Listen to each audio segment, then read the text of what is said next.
So yun, nagsimula na tayo mga ka-followers. So yun.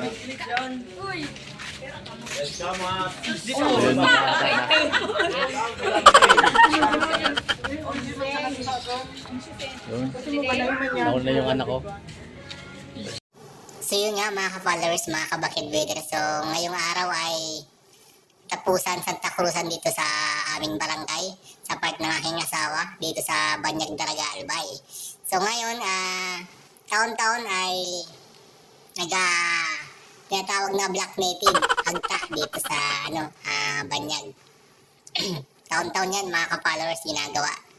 So yun, sumali yung anak ko, so syempre nakisali din para masaya, and then banding na rin sa aking anak. So yun yung anak ko na tapos na. So try natin na-experience itong agta na to. So yun, marami kami dito. Marami ngayon yung nag-agta mga ka-followers. So yun, ako na yung pinunasan mga ka-followers. Grabe.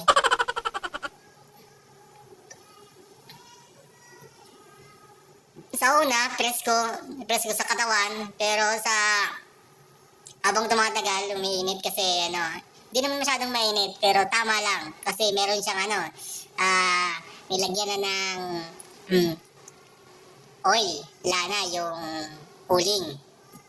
So yun mga ka-followers, madali na ako matapos. So yun, grabe. So yun, experience din natin to.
Tapos na tayo mga followers.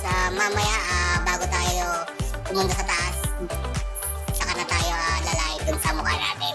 So yun, yung sunod, yung mga kasama natin. So yun na, may lahidan na sila.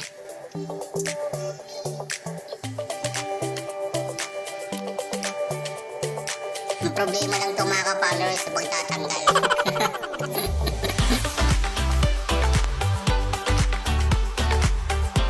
So yun, tapos na kami. Yan ang mga followers. Yan yung anak ko, nasa taas na kami. So ready na para sa parada.